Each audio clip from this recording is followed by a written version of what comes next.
Poem है भारत और land. ये चैप्टर नंबर 1 है, क्लास 9 कावेरी बुक का, और ये पोएम है चैप्टर 1 की। इससे पहले how I taught my grand mother, इसकी मैंने वीडियो अपलोड कर दी है। ये 20 MCQs है इस पोएम के। इस पोएम में बेसिकली एक पेट्रोटिक पोएम है जो कि लिखी है सुब्रमण्य भारती ने। ये इसके पोइट है, ठीक है, इस पोएम के। और इसमें बेसिकली हमें ये बताया है कि भारत कितना स्पेशल है, कितना अलग है और कंट्रीज से।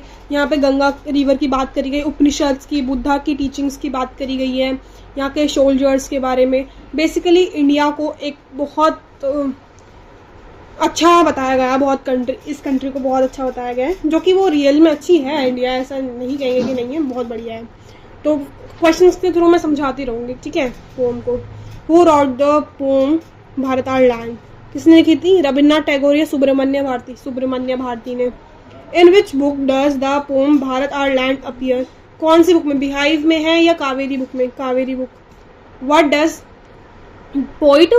The poet call the Himavat, Himavat को मतलब हिमावत को बेसिकली वो कहा गया हिमालय। तो पोइट ने हिमालय को क्या बताया? माइटी। माइटी का मतलब बहुत विशाल, बहुत बड़ा, लार्ज को ही माइटी कहेंगे। How does the poet describe the Ganga, Ganga को कैसे बताया उसने? बहुत विशाल। ये जेनरस, जेनरस का मतलब तुम्हें पता है, बहुत दयालु। बहुत, जो हमारी गंगा रिवर है वो सेल्फलेसली पानी देती है लोगों को, लैंड को फर्टाइल बनाती है, यानी कि बहुत अच्छी है, ठीक है। वो गंगा बिना किसी अपने फायदे के लिए, गंगा नदी को कुछ फायदा मिल नहीं रहा, बट वो एटलीस्ट वो फिर भी अपना पानी दे रही है लोगों को। What does the word peerless mean in the poem? Peerless का मतलब जैसे हम peer pressure बोलते हैं, मतलब साथ के लोगों का प्रेशर, उसे peer pressure कहते हैं।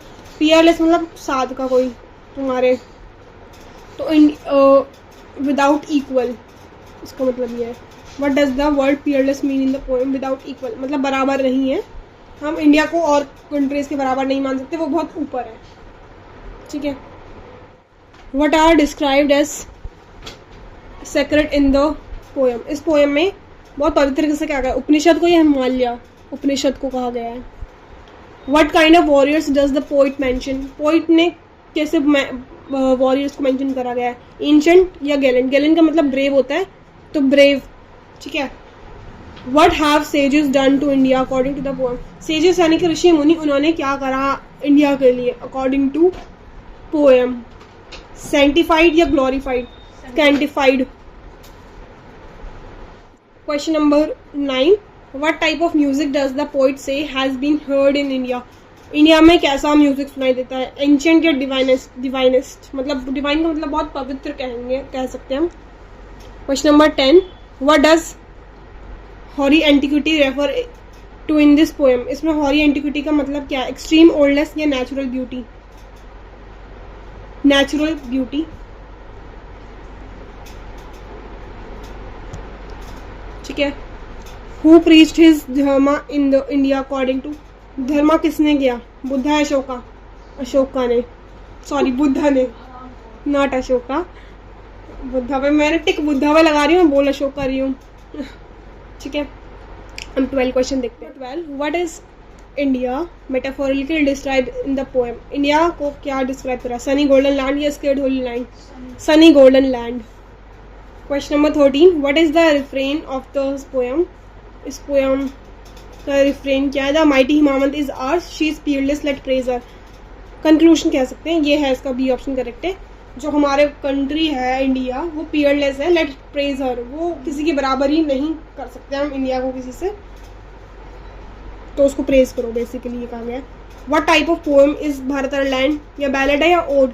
बैलेड, ये दोनों पोएम के अलग अलग फॉर्म से। बैलेड में मतलब हम बहुत लंबी पोएम्स होती है, बहुत ज़्यादा लाइन्स की, और इसमें हम एक नरेट करते हैं, स्टोरी होती है, मतलब अगर तुम्हें कहीं पोएम में स्टोरी दिख रही है, इट मीन्स वो बैलेड है। Tale of custard dragon, class 10th की पहले थी, tale of the custard dragon, वो पोएम एक बैलेड थी, ठीक है, जो कि अब इस सिलेबस से हट चुकी है, ठीक है। और ओड का मतलब क्या होता है? एक पेट्रोटिक पोएम, जिसमें हम किसी चीज़ को एम्फेसाइज कर रहे हैं, जैसे इसमें हमने भारत के बारे में बहुत अच्छी अच्छी बातें बताई हैं, तो उसका आंसर ओड है, ठीक है। बहुत सारी लाइन्स हों और उसमें हम एक पेट्रोटिक थीम हो, ठीक है, तो ode. Question number 15. What does Brahma knowledge referred in this poem? Classical music, spiritual wisdom and self realisation. Brahma knowledge यानी कि अंटार कंप्लीट नॉलेज, किससे कंपेयर करा है? क्या कहा है उसे? Spiritual wisdom and self realisation.